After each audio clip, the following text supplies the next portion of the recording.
თავშივე გეტყვით, რომ არ არის ჩემთვის მარტივი ვისაუბრო ნიკო კვარაცხელიაზე, ადამიანზე, რომელსაც 4 წლის განმავლობაში წალენჯიხაში რაიმე თუ ჩატარებულა. ეს არის სტუდენტური დღეები, მუნიციპალური დღესასწაული, ყველაფერში ნიკო როგორც ცოცხალი ადამიანი ისე მონაწილეობდა ნიკოს ფონდი და ეს იყო სტიპენდია, თუ ეს იყო ფასიანი საჩუქარი, თუ ეს იყო დასაქმება. იცით რომ მამუკა ხაზარაძემ ძალიან სერიოზული საქმე გააკეთა წალენჯიხაში ერთ-ერთი, ეს არის ნიკო კვარაცხელიას სახელობის IT აკადემია, სადაც აფხაზეთიდანაც დადიან ბავშვები და ვითარდებიან და სწავლობენ. ანუ წალენჯიხისთვის, ანუ ნიკოს სურვილი რაც იყო, რომ შექმნილიყო ისეთი სივრცე, სადაც ადამიანებს ექნებოდათ შესაძლებლობა განვითარების, ახალგაზრდებს ექნებოდათ შესაძლებლობა ცოდნის მიღების, გაზიარების და აი რაღაცა ეს თანამედროვე ტექნოლოგიებით სამყაროში სიტყვის თქმის, ეს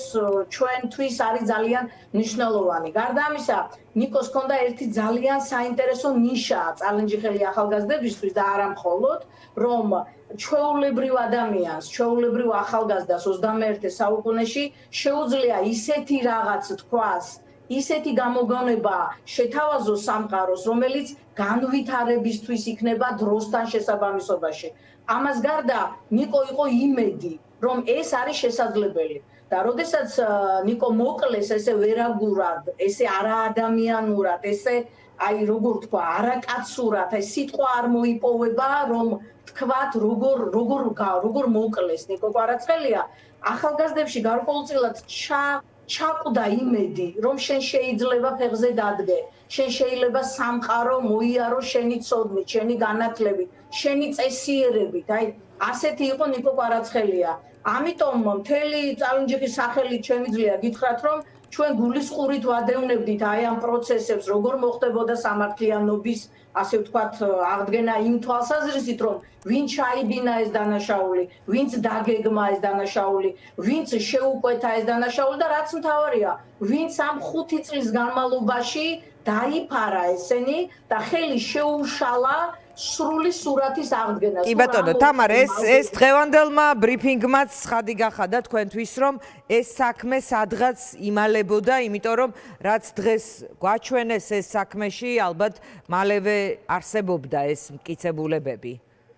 იცით რა არის ახლა აი მე როგორც გარედან ადამიანი, რომელიც აი უყურებ რა ხდება, ხო? ანუ რეალურად ხომ ახალი მტკიცებულება არაფერი არ იყო. ანუ ჩვენ ვნახეთ ვიდეო, რომელიც ვნახეთ მაშინათვე, როდესაც ის ალბედითი დღე იყო და როდესაც ნიკო კვარაცხელიას 10 ტყვია ესროლეს, ხო? ანუ ახალი როგორც ესეთი არაფერი შემოუთავაზებიათ, გარდა იმისა, რომ ითქვა, რომ დამგეგმავი იყო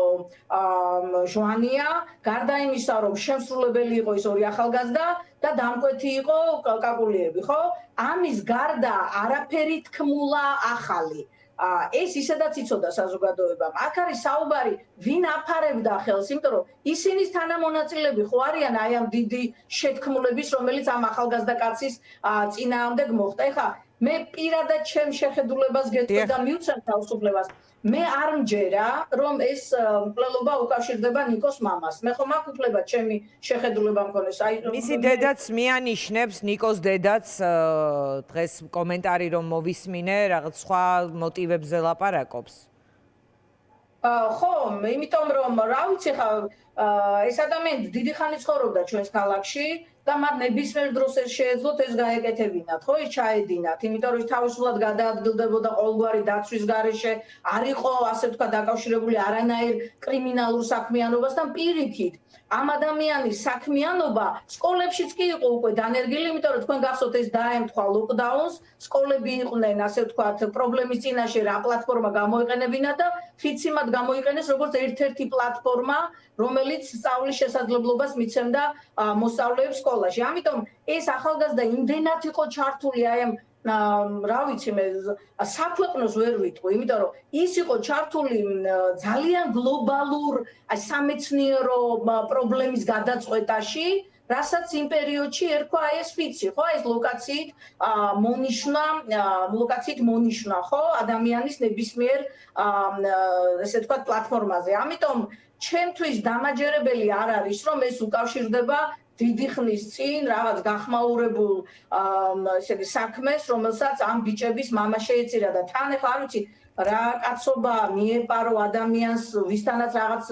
კითხვები გაქვს და არ ვიცი. ყოველ შემთხვევაში არ საზოგადოებამ თუ დაიჯერა ვერ გეტყვით, მაგრამ აი ამ ფრაგმენტში დამაჯერებელი არ არის. დანარჩენი უკვე ყველაფერი ვნახეთ. ანუ 21 საუკუნეში ეს ტექნოლოგიები იძლევა შესაძლებლობას, რომ წამების მიხედვით გავადევნო თვალყური, როგორ გადაადგილდება ადამიანი, ვის ხვდება, ვის ელაპარაკება, ლოკაციურად სად არის, იქ ანძებია ჩართული. საერთოდ არ არის საჭირო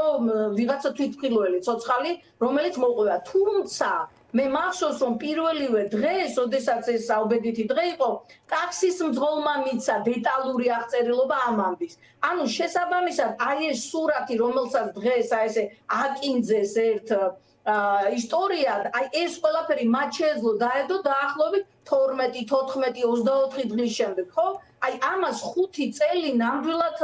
არ არის დამაჯერებელი, რომ ჭირდებოდა. თან ახლა საინფორმაციო თვალსაზრისითაც ახლა ჩვენ მედიის წარმომადგენლები ვარ და ვიცით როგორ ხდება ხო აი განტვირთვა ან ყურადღების გადატანა სხვა რაღაცაზე ან რაღაცის შევსება ემოციების მართვა მედიით ეს ტექნოლოგიების საგანია და ყველამ ვიცით როგორ ხდება ჩვეულებრივმა აბივაჭელმაც კი იცის როგორ ახდეს მედიით ამ შემთხვევაში ვიდეოს გულისხმობ საზოგადოებრივი აზრის ფორმირებას ხო მით უმეტეს ასეთი ყოვლისშემძლე უწყება ამიტომ ძნელი სათქმელი არის თუ არა ეს სრული სურათი თუმცა რა თქმა უნდა გონივრული ეჭვის საფუძველს ტოვებს რომ არიან კიდევ თანამონაწილეები არის კიდევ რაღაცა და ყველაზე მთავარი და არსებობს დანაშაულის იარაღი არსებობს დანაშაულის მოტივი ხო აი მოტივია მნიშვნელოვანი რა გახდა მოტივი იმის რომ ეს ახალგაზრდა რომელმაც ასეთი გამოგონება აი ნიკო კვარაცხელია რომ ყოფილიყო თქვენ პროკურატურის მიერ დასახელებული მოტივი არ მიგაჩნიათ სარწმუნოდ ხო მათ სურიზიებაზე რაღაც ძველი აი ნახეთ ნიკო კვარაცხელია რომ ყოფილიყო ჩვეულებრივი ტიპი რომელიც კარგად სწავლობს რომელიც რა ვიცი წარმატებული ბიზნესმენია მან ძალიან სერიოზული მიღწევა შესთავაზა სამყაროს ამიტომ არის დაუჯერებელი რომ ეს ადამიანი შეეწირა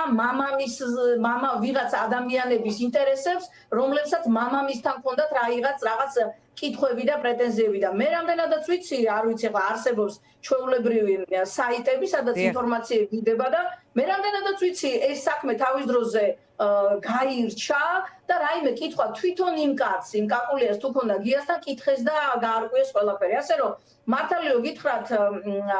გითხრათ აი რაღაცა ნაწილი რომ რაზეც არის საუბარი აი ამ ბიჭებზე რომლებსაც ალბათ სამუდამოს იმსახურებენ ახლა ესეთ რაღაცას მოაწერეს ხელი და მათ უნდა ითქვას რომ საკუთარი მშობლების სიკვდილსაც მოაწერეს ხელი როცა ასეთ რაღაცაზე წავიდნენ და დანარჩენი ალბათ უფრო დამაჯერებლობაა საჭირო იმ ნაწილში თუ რატომ მოკლეს ეს ახალგაზრდა კაცი კარგია რომ დღეს მათ დაასახელეს და დანარჩენებმა უნდა ნახონ რომ დასჯადია ესეთი რაღაცა არ შეიძლება ესეთი რაღაცი ჩადენა და სანამ ადამიანი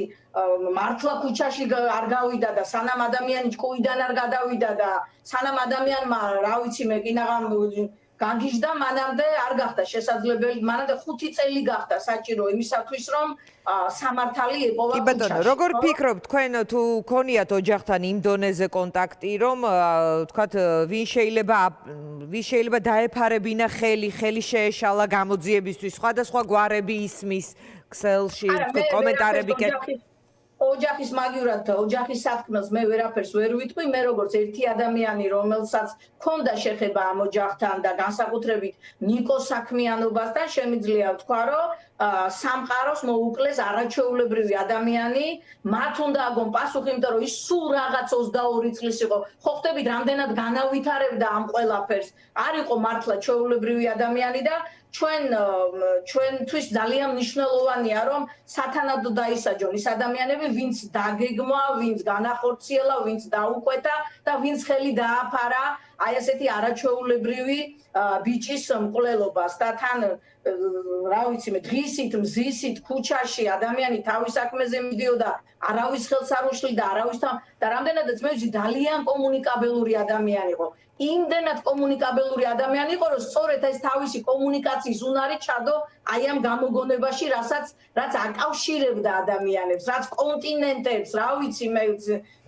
ყველაფერს ერთმანეთთან აკავშირებდა, არ იყო კონფლიქტური ადამიანი და ამიტომ არის დაუჯერებელი, რომ შური იძიეს გია კვარაცხელიაზე და მოუკლეს შვილი, რომელიც დიდი ხნის განმავლობაში თბილისში, ქუჩაში დაცვის გარეშე ჩვეულებრივ როგორც დანარჩენი მოქალაქეები ცხოვრობდა. მართალია, არავინ არ არის დაცული დღეს და ეს ჩანს ხო ბოლო პერიოდში რაც ხდება, კრიმინალით იწყება, დედების მით იწყება, რა ქვია, საინფორმაციოები და გვესმის განუწყვეტლივ აი ეს ისტერია, რომელიც დაკავშირებულია დაუცველობის განცდასთან და ვაი მათ, ვისაც დედა ისი არ ადგას თავზე, როგორც აი ამ პერიოდში დაადგნენ საკუთარ შვილებს, გარდაცვლილ შვილებს დედები და ჩემი პატივისცემა ამ ადამიანებს, რომლებმაც იბრძოლეს, ქუჩაში გამოვიდნენ, დახმარება თხოვეს საზოგადოებას, მედიას, აი როგორ შეიძლება აი ეს მედია ადვოკატირების ინსტიტუტი, თავისუფალი მედია, რომელიც ასე დადგა დედების გვერდში, არ იყოს, ასე ვთქვათ, პატივისცემის ღირსი და მე როგორც ერთმა ადამიანმა მადლობა მინდა გითხრათ იმისთვის, რომ ეს დედები ქუჩაში მარტო არ დატოვეს და დიდ წილად ეს თქვენი დამსახურებაც არის, რომ პროკურატურა იძულებული შეიქმნა, რომ სიმართლისკენ წავიდეს. კი ბატონო, მადლობა. დიდი მადლობა თამარ ბელქანია პასუხობდა ჩვენ კითხვებს.